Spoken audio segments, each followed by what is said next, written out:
민주당 얘기를 해보죠. 최근에 바로 어제 박주민 의원까지 지금 당 대표 전선에 가서 했는데요. 뭐 당의 대표 선거도 있지만은 되게 이후에 민주당의 대선 후보 구도까지 연관지어 해석하네요. 그러니까는 이재명 지사의 대법원 최종 이제 무죄취지 파기 환송. 그 이전에 아마 단단히 숫자까지 좁혀졌다는 여론조사는 홍수장인 한길리서치에서 맨 먼저 발표해가지고 주목을 좀 끌었던 것 같은데. 네, 일단 그거 먼저 얘기해보죠. 어제 나왔던 박주민 의원은 어떤 취지, 어떤 배경으로 막판에 당대표 선거에 가세했을까요? 홍 소장? 네. 제가 볼 때 지금 뭐 이재명이 지금 김부겸을 밀고 있다. 네. 뭐 이렇게 보는 거 아니겠습니까? 그런데 이제 대개문 정서나 신문 정서에서 봤을 때 이낙연을 뭐 미는 부분도 이렇게 필요하지만은 지금 현재 이낙연이 이 상태로 가면 조금 밀릴 수도 있지 않겠냐. 아하, 그렇게 보세요? 정서상으로 그런 부분이 생길 수도 있어요. 지금 압도적으로 유리해요. 근데 이게 이제 조금 진행이 돼 가다 보면 저기 지금 이재명이 매일 하루에 한 건씩 그냥 고문을 열고 있잖아요. 그러다 보면 결국은 이 판이 묘하게 돌아갈 수 있으니까 박주민이 일단 출마 선언을 했다가 박주민이 전 될 가능성은 없다고 봅니다. 누가 보더라도요. 그러면 마지막에 들어가면서 일종의 이 새를 실어주는 그런 어떤 캐스팅 보트 역할을 하기 위해서 박주민을 지문 핵심에서 나서게 한 거 아닌가. 그것도 이낙연 지원적으로요? 이낙연 지원적으로. 저는 박주민을 완주할 거다 이렇게 보고요. 네. 제가 눈여겨보기 시작했던 것은 처음에 지금이 재선이잖아요. 초선일 때 전당대회에 나왔어 최고위원으로. 초선일 때 전당대회에 나오는 거는 흔치 않거든요. 지난 아마 민주당 최고위원회에서 그 김혜영이라든지 이렇게 초선들이 나오는 그런 게 뭐 흐름이 형성돼서 나오는가 모르겠지만. 김혜영은 청년 목소리. 청년 목소리. 그러니까 선거를 통해서 된 거는 박주민이 그것도 1등을 했다는 거죠. 22%로. 압도적이죠. 네, 그랬을 때 아마 해석은 이 친문 그 당원들과 이렇게 세월호 변호사라는 인지도 뭐 이런 것이 같이 어우러져 가지고 그렇게 1등 된 거 아니냐 이런 이야기들이 있었는데 그동안 그래서 의정 활동을 좀 지켜보고 최고위원회 발언도 이렇게 지켜보고 했을 때 이 어쩌 말하면 그 최고위원들 혹은 또 민주당 국회의원들 스펙트럼을 이렇게 쭉 펼쳐보면은 이게 그 중에서 상당히 레프트 이렇게 좌쪽에 위치한 이 정체성을 갖고서 이렇게 여러 이야기들을 했더라고요. 예, 그런데 훈장을 많이 차고 다니대요. 그 지금 자기가 한 말이 민심을 당이 제대로 대변해주지 못하고 있다. 그런 게 출사표를 던졌잖아요. 이게 그래서 자기가 지금 당대표에 나와서 이런 이야기를 했거든요. 그래서 저는 그 정서는 이 친문 당원들한테는 퍼져 있다고 봅니다. 그렇기 때문에 그 부분에서 저는 상당한 이 지지를 받을 수 있을 것이다. 그래서 3등을 하지 않을 거라고 보세요? 끝까지 가서? 제가 볼 때 가장 위험한 거는 그 김부겸 이 후보 아니겠느냐. 김부겸 후보가 자칫 잘못하면 3위가 될 수 있다 이런 생각을 들어요. 결론 똑같은 말하고 막 그런데- 떨어뜨리기 위해서 나왔다고. 아니 그러니까 아까는 이 중간에 그거 시키고 김부겸한테 지적이 돼서 왔다. 아니야, 이낙연. 네? 그냥 가면은 김부겸이 될 수도 있다라고 보는 거예요. 2명 붙으면. 근데 하여간에 그건 제가 볼 때 서로 남 얘기 좀 들으면서 합시다. 예. 이 김부겸 그 후보가 가장 지금 이제 저는 상당히 중요한 이렇게 위험한 지금 상황에 처했다 이게 생각이 들고 이낙연 후보 같은 경우에는 자기가 이제 그동안 굶떴다 이래가지고 이렇게 총리 이제 그것을 벗어 던지고 당 대표 후보로서 메시지를 던지겠다 이렇게 나왔는데 뭐 지켜볼 탓이죠. 근데 어쨌든 거기는 기본적으로 그 호남 세력의 지지를 받고 있다는 게 이게 당대표 선거에서는 가장 크다. 저는 옛날에는 그 호남 출신이 70~80%에 달했잖아요. 민주당이. 뭐 영남에 있는 당원들도 거의 다 호남 출신들이고 이랬는데 지금은 아마 제 짐작컨대 한 50% 정도 되지 않을까 싶은데 이 세력한테는 어쨌든 압도적인 지지를 받고 있기 때문에 당 대표가 되는 데는 지금 또 여전히 이낙연 후보가 제일 앞서 있고 유망한데 당 대표가 되는 것만 아니라 요 과정 속에서 메시지 관리 그리고 특히 TV 토론에서 서로 국가 정책이나 비전을 갖고 치고 받을 거거든요. 그 부분에 대해서 저는 간접적으로 이재명 지사와의 대결이 시작됐다고 이렇게 보여집니다. 그래서 아마 이낙연 후보한테는 혹독한 자기 검증을 국민적 검증의 어떤 이 과정이 될 거고 전대 과정이요. 전대 당 대표 그런데 과정이 이재명은 직접 안 나오는데도 예. 그래서 자기가 그걸 가지고 이제 없는 이재명과 붙어야 되는데 그 역할을 저는 박주민 후보가 하지 않겠는가. 박주민 후보가 던지는 메시지라든지 비전 이게 만만치 않을 거다 이렇게 봅니다. 약간 이제 상당히 견해차는 좀 있어 보이네요. 오히려 이제 이재명에 대한 대항 성격을 갖는다고 했는데 비슷하게 보네요. 오히려 박주민을요. 네. 네. 그리고 또 이제 2, 3위가 누가 될지도 주목받는다. 네. 박주민의 등장으로. 예.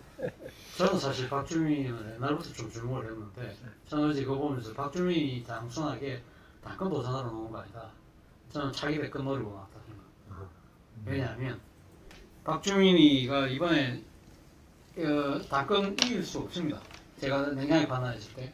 그런데 왜 나왔느냐? 자신이 존재감 보여주는 거죠. 아까 말씀하신 것처럼 전 국민이 다 보는 앞에서 토론할 겁니다. 토론하면서 아마 박주민 일부 사람들만 알고 있어. 저런 사람이 있었어? 이렇게 할 정도로 상당히 아마 어필할 겁니다. 그래서 만약에 2등을 할 경우에는 그러니까 그럼 이낙연이 1등 하겠죠. 2등을 할 경우에는 박주민은 그 다음부터는 아마 차기 대권 뛸 겁니다. 대권 지어서 관련한 얘기가 처음 듣습니다 오늘. 저는 그래 봅니다. 저는 그러니까. 네. 그래서 박주민이 그럼 이낙연이 그럼 당권 잡았는데 가면 이낙연은 어차피 내년 3월에 내려올 거 아닙니까? 차기 배에서 도전하려면. 근데 문제는 지금 이제 이 여러 가지 지지율 자체가 민주당에 상당히 좀 불리하게 흥국으로 가고 있기 때문에 당대표가 되고 나서 이낙연의 모습을 제대로 못 보여주면 엄청난 시련에 부딪힐 수 있다는 거예요. 그럴 경우에 그럼 이재명이 치고 올라올 겁니다. 이재명이 치고 올라올 거죠. 그러면 친문 입장에서 어떻게 되냐? 야 이낙연 카드 불안한데? 그럼 이재명 줄 수 있나?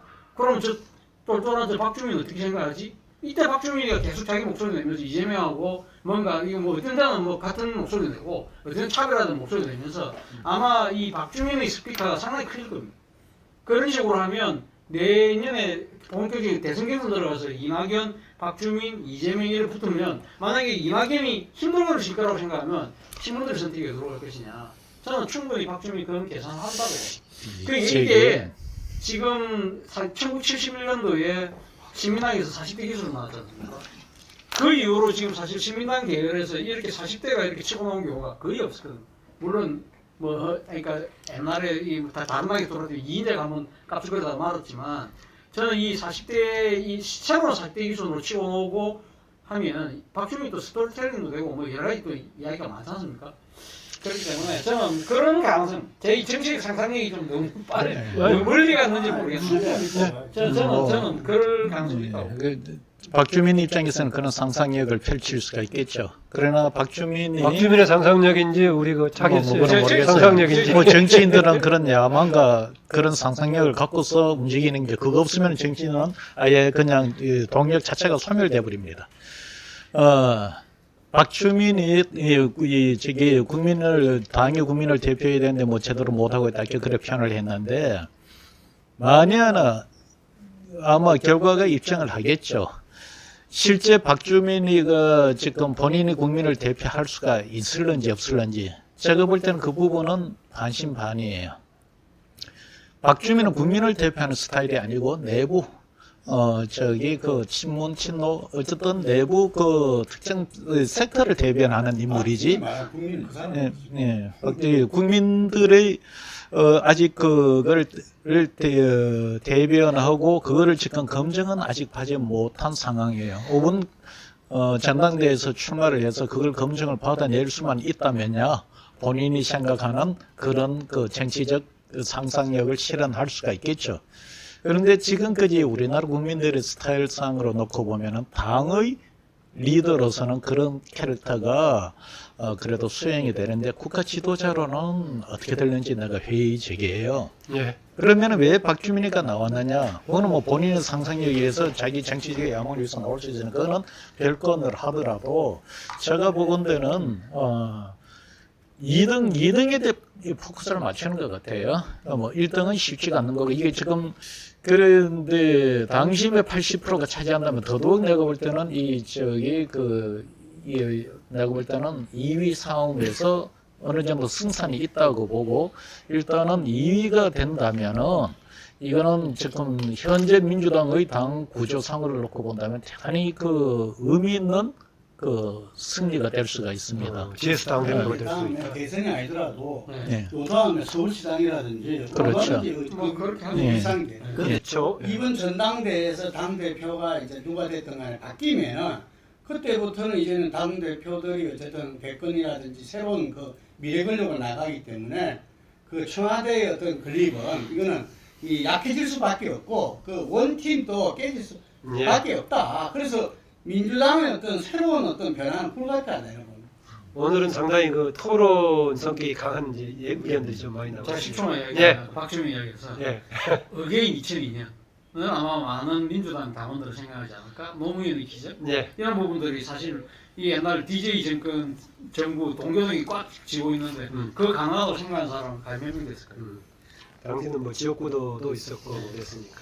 그리고 이제 아까 했던 같이 겹쳐 있었던 이재명 관련 얘기 지금 이제 하는데요. 더구나 종합적으로는 지금 10분 전에 이제 우리 그 홍 소장이 뭐 다른 약속이 더블돼 가지고 거시한다고 하니까 일단 이재명 지금 이제 대법 판결을 나자마자 더 강한 행보를 계속하고 있는데 최근에 이재명 행보 그리고 뭐 최종적인 좀 전망까지 얘기할 수 있으면 어떻게 보시는지 당장 이제 되게 이낙연과 이제 맞상대로 두고서 많이 설명들 하는데요. 여론조사가 그렇게 주목을 받고 있고 어떻습니까? 실제 저희들이 그 총선 직후에 여권의 여론조사였었죠. 거기에 이낙연 의원이 40%대, 그 다음 5월달에 30%대, 그 다음 이제 문제가 됐던 그 7월달 조사에 되고 28.8% 이렇게 나왔죠. 그 다음 이게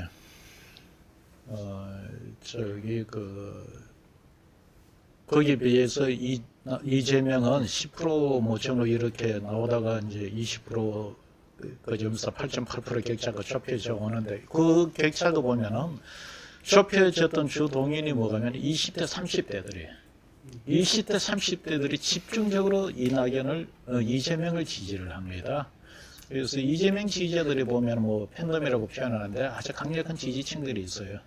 지난 대선 때도 보면은 그 당시 20대들이 문재인 대통령보다도 압도적으로 이재명을 지지를 했습니다. 그게 이제 30대 초반까지 올라갔죠.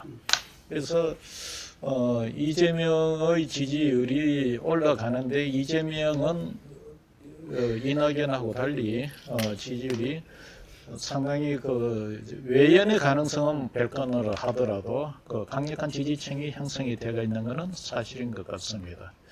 그리고 또 하나는 이 지지층의 특징이 보면은 유일하게 대구 경북에서 이낙연을 앞서요. 이재명이가. 그러니까 대구 경북 쪽에 앞선다는 건 뭐냐면 문재인 대통령하고 먼 쪽에 있는 사람을 선호하는 것 같아요. 그러니까 보수층의 일부가 지지하는 특성을 보이고 있습니다.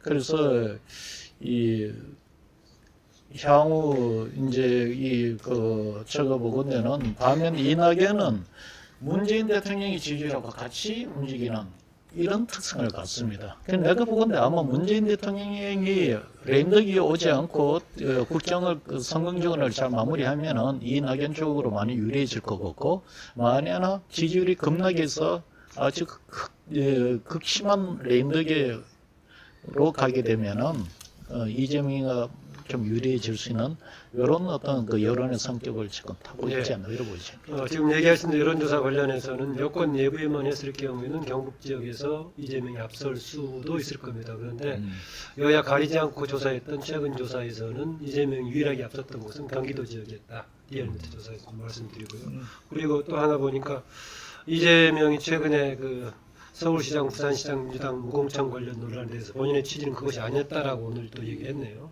본인은 확실하게 과오를 책임지고 사과를 하고 당규를 개정해서 해야지 어물쩡해서는 안 된다 그런 취지로 얘기했다. 무공천 주장은 아니었다라고 이제 오늘 아침에 해명한 글을 올렸습니다. 지금 뭐 문제 지지로 발기 향상된 이후에 제가 봤을 때 뭐 봐주고 싶어서 봐준 것도 아니고 분명 계좌 먹기로 봐줬는데 좀 기고만장해져가지고요.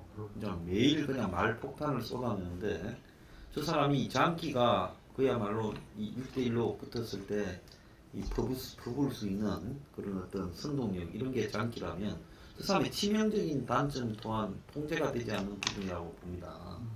그렇기 때문에 지금 뭐 말을 너무 많이 하고 있어요. 그리고 또 하나 저 양반에 대해서 제가 좀 의아스럽게 생각한 거는 삼성 디스플레이 그룹장 하는 사람을 경기도에 뭐 AI 뭐 무슨 자문관인가로 넣었더라고요. 그래서 저 사람이 지금까지 상당한 칼날을 유지한 데는 반기득권이라는 칼날이 있어요. 그러니까 삼성 등에 대한 이 비판. 흑수저 언론도 그래서 강조했었고 지난번에 그 대선에서 문재인을 삼성을 가지고 비판을 주로 했지 않습니까? 경선 때요? 삼성의 참모들이 다 삼성 출신들이 많다고요. 그 안정이 말이고 난리가 났었어요. 근데 지금 이 삼성 AI, 뭐 삼성의 디스플레이 하던 전직 임원이 거기에 들어갔다는 거는 제가 봤을 때 좀 뭐 대권에 이제 본인이 상당히 접근을 하고 있다고 생각을 하고 저는 뭐 기득권적인 어떤 이런 뉘앙스로 좀 돌고 있는 거 아니냐. 그래서 아마 자기 목숨에 부딪힐 수밖에 없을 거다. 저 사람이 제가 그렇게 보고 있습니다. 그렇기 때문에 그 부분이 앞으로 계속 긴장감이 강화될 건데 근데 이제 상당히 이 정제해서 말을 하지 않고 막 말을 하고 오늘 뭐 기본 주택인가 어제 이야기한 것도 보더라도 그 정도면 어디 가서 다 들어갈 수 있습니다. 경기도에 변두리에. 근데 그 뭐 돈 100만 원짜리 4인 가족이 보증금 한 5천만 원 1억 걸고 그게 뭔 의미가 있겠느냐 그런 생각이 들어요. 보증금 1억에 95만 원 월세 내는 게 그 4인 가족 들어가 살 아파트가 없겠어요? 지금도 있지요. 그러니까 정제가 안 됐다는 거죠. 뭐 개인의 장단점이 있는데 그 한계가 있을 거다라는 이제 얘기는. 저는 뭐 이재명이 사실 어떻게 보면 정치적 족쇄가 풀리면서 거의 뭐 지금 운명의 날개를 이제 펴고 있는 것이 아닐까 생각이 드는데 그런데도 근데 불구하고 어디까지 나올 것 같아요? 자기가 뭐 대권 가고 싶어 하겠죠. 그리고 국민의 목표는 자기 대권일 건데 대선 모직인데 문제는 제가 봤을 때는 이재명이라는 사람이 상당히 어떻게 보면 정치적으로 영악한 사람이다. 제가 생각했을 때는 무조건 이번 당대표 선거 아마 이재명 입장에서는 당대표가 이낙연 되는 걸 오히려 바랄 겁니다. 저는 그 바란다고 봐요. 그러니까 지금 사실 만약에 이낙연이 만약에 당대표가 안 되면 이낙연은 자기 대권 주자로서도 거의 게임 끝나는 거거든요. 그러려면 자기가 전면에 나설 수밖에 없다. 그렇다고 한다면 자기가 완전히 가면 여야로부터 다 견제를 받아야 된다. 그렇다고 한다면 본인 입장에서는 그걸 바라지 않는 사람입니다. 오히려 이낙연이 적정하게 자기 앞에 한 반걸음 정도 앞서가는 일종의 페이스메이커 역할을 해주기를 바랄 거예요. 그렇기 때문에 상당히 아마 메시지 조정도 하고 그렇기 때문에 지금 무턱대고 뭐 김부겸하고 손잡고 저는 그렇게 안 할 거라고 봅니다. 충분히 나름대로 이낙연이 시험대 올려갖고 한번 보자 지켜보고 나서 그러고 이낙연이 너무 당대표 잘해갖고 올라가면 그때는 뭐 어떻게 할지 모르겠지만 지금 당장으로 봤을 때는 상당히 이낙연은 무조건 그러니까 지금 우르뜨리겠다 생각은 없는 것 같고 무한의 가능성을 가지고 있다고 보는 쪽이네요. 예. 누가 이재명이. 예, 그렇죠. 근데 문제는 이재명이가 사실은 지금 뭐 족쇄가 딱 풀리고 나서 매일매일 굵직한 걸 지금 발표하고 있거든요. 예를 들면 뭐 이 지금 똘똘한 한 채 강남에 있는 징벌집 같이 안 된다. 이런 부분들은 어떻게 보면 이재명 하면 옥수 과학이하다. 조금 중상층 이상의 이 계층하고는 상당히 특징 사람이라고 생각했는데 그거 아니네. 합리적인 부분도 있네. 그런 생각을 던질 수 있다. 그 일본 신문에서는 뭐 한국의 트럼프라는 표현을 썼던데. 근데 지금 그러니까 다들 그렇게 생각을 하고 있는데 예를 들면 이 지금 그러니까 강남에 똘똘한 한 채 있다고 해서 거기가 징벌집 같이 하는 거는 말이 안 된다고 이야기하는 부분들이 사실 그런 부분들이 있다는 거죠. 그러니까 그런 부분들이 자기한테 비토를 갖고 있을 만한 세력들한테 상당히 지금 피해를 다가간다는 거죠. 앞서 뭐 삼성 같은 뭐 이 사람들도 뭐 얘기를 했다고 그러는데 일종의 나는 시사구시를 할 수 있는 사람이야 이런 메시지를 던지고 있는 거죠. 그런 거 보면 상당히 영악한 사람이에요. 예. 그러니까 그리고 지금 뭐 수술 TV 이 설치하자 뭐 그린벨트 제한, CCTV. 예, 수술 CCTV. 이 공교롭게도 이 이야기 수술실에 CCTV. 그렇지. 그다음에 공교롭게도 조선일보가 별지에다가 이 수술 TV 설치를 원하는 성형외과의 그걸 한 면을 썼더라고요. 그러니까 나는 그 둘이가 짜는가 이 생각이 들었는데 그 정도 상당히 나름대로 시루를 잘 읽는다는 거예요. 국민이 뭘 원하는지 이걸 정확하게 잘 보는 거죠. 그러니까 남들 진짜 말 그대로 사이다 정책을 하는데 문제는 사이다 많이 마시면 어떻게 됩니까? 성인병. 생이 걸리잖아. 너무 사이다를 좀 남발하고 있는 거예요. 이건 좀 문제가 있는데 아마 이런 부분들이 자기가 조정을 좀 하겠다 앞으로 하는데 지금은 상당히 지금 나름대로 오늘도 아까 말씀하신 것처럼 그 내년 보선 네. 이 공천 부분에 이렇게 이야기했더라고요. 내 의견은 갖고 있는데 주장은 아니다. 의견은 내 의견은 이렇게 안 됐으면 하는데 이건 내가 무조건 간철시켜야 된다고 생각하지 않는다. 이렇게 말을 하는 게 이게 참 이해한 거죠. 이 지금 치고 빠지기 하는데 문제는 이렇게 하는 게 자기께 자기가 넘어갈 수도 있다는 거예요. 저는 처음 이 성남시장 되고 나서 모라토리움을 선언했잖아요. 그때 제가 인터뷰 갔던 기억이 있는데, 아니 그래서 그때 많은 그 언론에서는 이 사람 완전히 이제 뭐 끝장내려고 하는 거냐 하니까 자기가 아니다 이거지. 이 인터뷰를 했을 때 그 모라토리움의 효과라는 게 굉장히 제한적이더만 보니까 그게 시 자체를 운영하는 데서 아무런 지장이 없어. 그 모라토리움을 선언했다 하더라도. 그래서 야 대단하다. 사람들은 전부 다 이 사람이 그 시 부채를 감당을 못해서 안 갖겠다. 안 갖겠다 그런 줄 알았더만 그 나중에 그거 다 갚았어요. 그게. 근데 그게 그런 게 처음부터 할 때부터 아니었다는 거지 이게. 그리고 이제 그 이후에 매년 인터뷰를 갖다가 했더랬는데 경기지사 되고 나서는 재판 끝나고 합시다 이렇게 돼 있어요. 그래서 제가 기대하고 있는데 저는 이낙연 지사한테도 이재명 지사의 이낙연 후보한테도 이낙연 지사의 어떤 이 복귀는 대선판에 굉장히 좋은 일이다. 이게 그 아까 누가 이야기한 대로 그런 이야기를 했죠. 상호간의 어떤 견제도 될 수 있고 저는 그것보다는 한 명이 이낙연 후보가 독자든지 이재명 후보가 독자하게 되면 이게 융단 폭격을 받아가지고 여야로부터 언론으로부터 그래서 그냥 가는 거예요. 이거는 그렇기 때문에 이 제대로 거기에 대한 어떤 만약에 한번 대선을 이렇게 했다가 그 경우는 모르겠지만 그게 아닌가 하면은 이 상당히 이낙연 후보한테는 오히려 이렇게 도움이 된다. 저는 그렇게 봐지고요. 이 이재명 후보가 아까 이야기를 했지만 그 사람이 깊이 있는 인터뷰에서 뭐라고 이야기했냐면은 자기는 보수주의자다 이야기했어요. 자기는 보수주의자다. 이게 김부겸 후보가 제보고 옛날에 자기는 보수다 이런 이야기를 했는데 그래서 이 민주당의 정체가 진보당인데 이 사람들이 보수주의다 하는 게 아니고 이미 그 민주당 정당의 어떤 우리가 볼 때 이낙연 후보도 우리가 이 기본적인 정치 상식을 보면은 레디칼보다는 컨서버티즘에 가까운 거 아니겠습니까? 그 보수 정당이 이제는 그 자유주의 정당의 색깔을 리버럴 색깔을 띠고 있기 때문에 그래서 저는 그걸 갖다 자기가 그대로 솔직하게 얘기하는 거다 봐요. 그런데 이 점에서 이제 옛날에 그 대선 경선 때 안희정 후보가 한때 문재인 후보 가까이 국민 여론조 조사에서 이렇게 갔던 적이 있어요. 그때 안희정 후보의 그 지지 세력을 보니까 보수에서 상당한 지지가 안희정 후보가 갔던 거죠. 이걸 갖다가 반기문이 철회를 하면서 그때가 쏠렸을 때 그때 저는 충청표가 쏠리고 있어요. 이재명 지사가 그 시절을 너무나 잘 선명하게 기억하고 있을 거라는 거죠. 자기 결과적으로는 22% 정도를 받았지만 경선에서 그래서 지금 이제 말하는 부동산 문제 가장 지금 이슈가 되는 부동산 문제에서 이 집값이나 다주택자 즉 가격과 숫자보다는 실거주 여부를 따져서 이 가설해야 된다. 이를 중과설해야 된다. 이런 말을 했어요. 예? 거기다가 지금 이제 이 보수 세력에서 주창하고 있는 서울 부산시장 그 공천하지 말아야 된다. 저거 다음 단계 있으면 그 말에 대해서 분명하게 자기가 이야기를 했단 말이에요. 오늘 아니라고 그랬어요. 오늘 아니라 자기 말을 분명히 했어요. 금방 이야기한 대로 자기 의견이지 그걸 주장하지 않았다는 이야기지. 오늘도 의견입니다.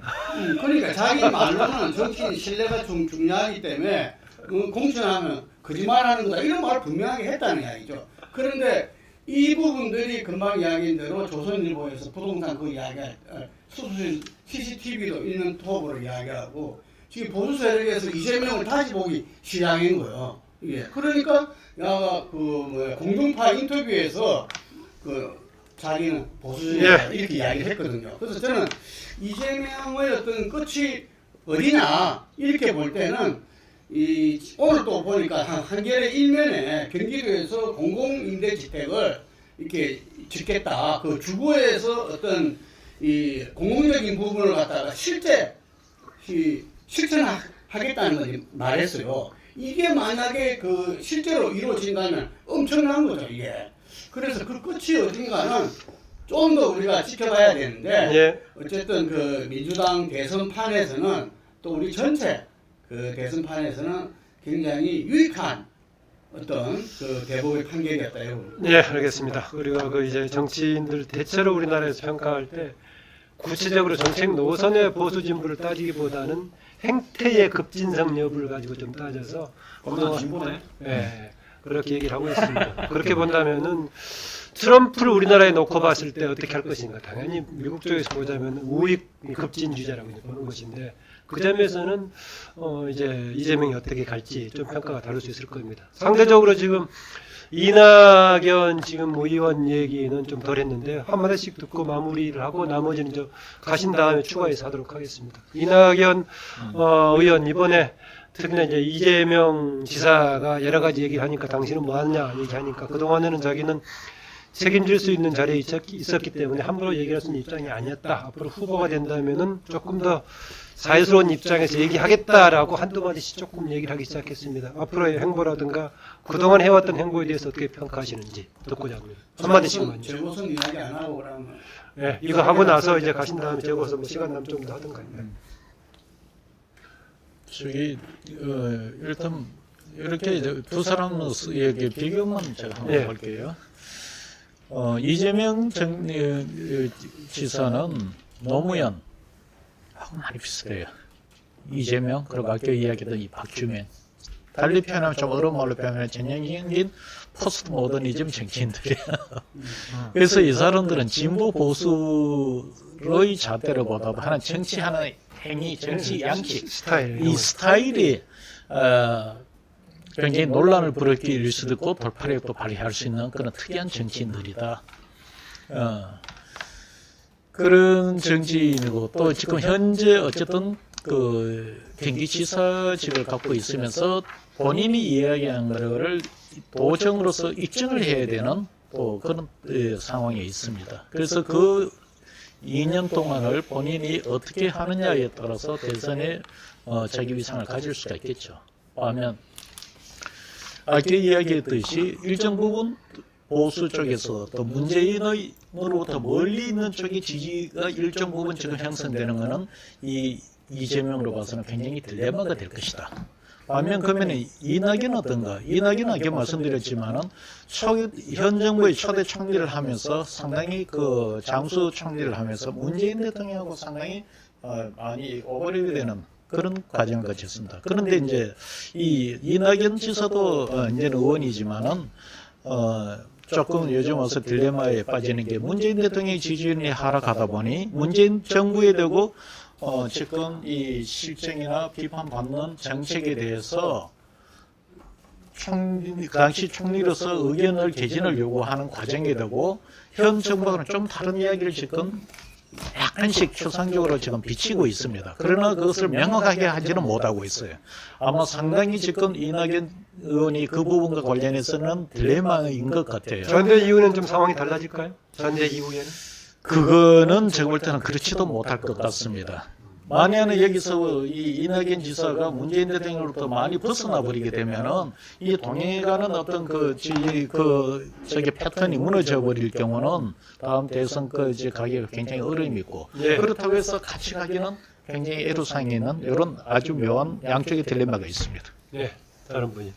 저는 이낙연 의원이 사실은 어떻게 보면 앞서 말씀하신 것처럼 상당히 여러 가지 현안들에 대해서 상당히 좀 책임지는 자세에 있기 때문에 신중할 수밖에 없다고 하지만 그러나 많은 이 국민들이 봤을 때 일종의 부자 몸조심하는 거 아닌가라고 이렇게 본다는 겁니다.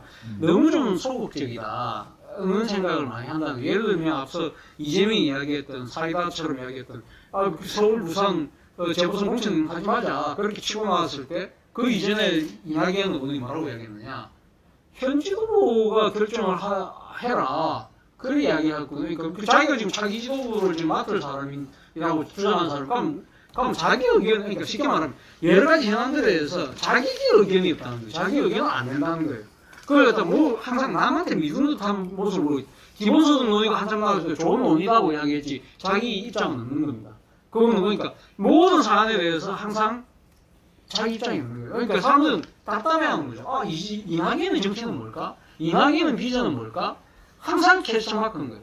안정적인 리더십? 안정적인 리더십으로 가보자는 바가 뭔데? 지향점이 뭔데? 이게 지금 안 보인다는 겁니다. 이게 지금 저는 가장 큰 문제가 아닐까 생각이 드는데, 모르겠습니다. 뭐 앞으로 본인이 지금 이제 당대표를 맡아가지고 어떻게 또 보여줄지 모르겠지만, 가장 중요한 거는 이낙연의 정치가 뭔지, 이낙연의 비전이 뭔지, 그 부분을 어떻게 각인시키느냐가 이낙연 의원한테 주어진 가장 큰 정치적 과제라고 저는 봅니다. 네, 다른 두 분도.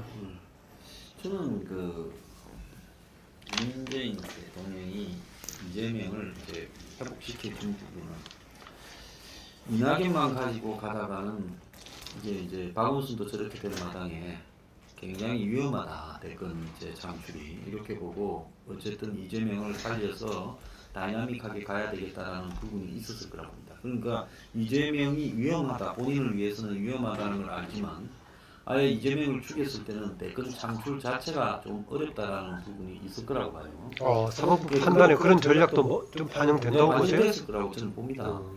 어차피 이 동네 판사들은 다 동네 뭐 수준도 안 되는 것들입니다.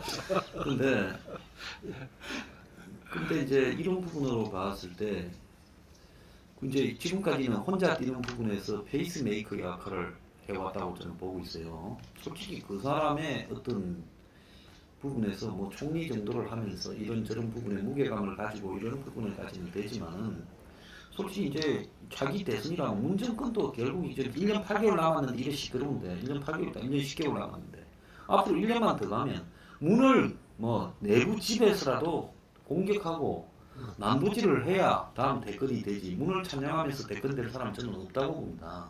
왜? 그러니까 홍 소장은 벗어나기 쉽지 않다라고 얘기합니다. 네, 그러니까 이제 이낙연의 근본적인 한계가 문에 벗어나기가 쉽지 않을 거라고 저는 보고 있어요. 네, 비판을 하기가 쉽지 않을 거라고 보고 있어요. 홍 소장도 그렇게 보고 네, 그렇다면 이제 이 부분에 대해서 어떻게 할 거냐 이런 이제 부분에서 저도 생각을 봤어요. 문이 도대체 어쩌려고 김문구 대표만 계속 할아버지입니다. 마이크가. 어떻게 할까 그렇게 봤는데 결국은 문은 저는 제가 봤을 때 이 모든 부분에 죄를 끼얹는 이야기지만 대선판을 엎어버릴 거다. 대선판을 엎어버릴 거다. 저는 개헌을 앞으로 2년 안에 시도할 거다 이렇게 보기 때문에 그 어차피 대선판 없을 건데 너희끼리 열심히 뛰어가지고 싸우는 척이라도 좀 해라. 그렇지만 이제 그러면 만약에 대선판이 없어질 때 이낙연은 어떻게 이야기할 거고 이재명은 어떻게 이야기할 건가 이제 이 부분이 중요하겠죠.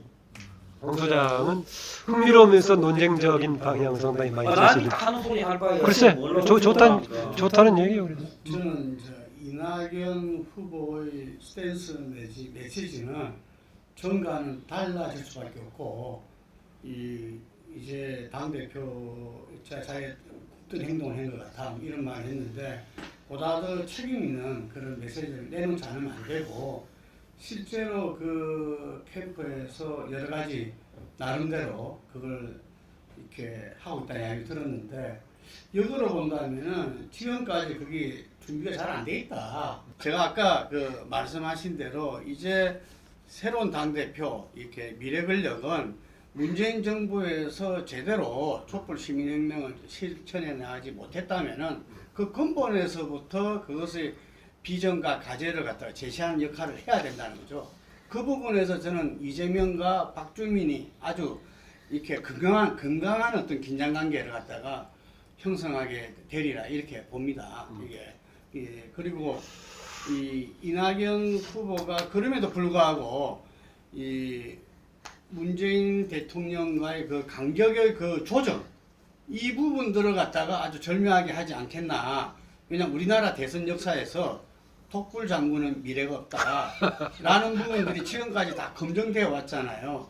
심지어 박근혜도 그 MB와의 그 1년 전에 8월달 그 미약을 통해 가지고 그 다음에 대선 있는데 2012년도에 MB를 출당시킬 줄 알았더만은 이렇게 여러 문제가 발생했음에도 불구하고 그때부터는 오히려 비판 한마디 안 했거든요. 이게 그런 부분들이 3.8%로 겨우 이길 때 저는 큰 힘이 됐다고 봐요. 이게 총력 체제가 됐다고 보여지게 되기 때문에 아마 이낙연 후보도 뿐만 아니라 다른 후보도 그걸 잘 알기 때문에 이재명 후보가 그 후보 바로 이렇게 앞에 왔다 하더라도 이 문재인 후보 성공을 위해서 자기가 노력하겠다고 말했잖아요. 이게 그래서 그거는 이 어떤 차별화는 시도할 것이다, 할 것이다. 그럼 국민이 바라고 있으니까. 하지만 그것이 문재인 정부를 갖다가 완전히 뭐 뒤엎는 식으로 완전히 이렇게 이 폄하하는 이런 식으로는 안 갈 거다 이렇게 봅니다.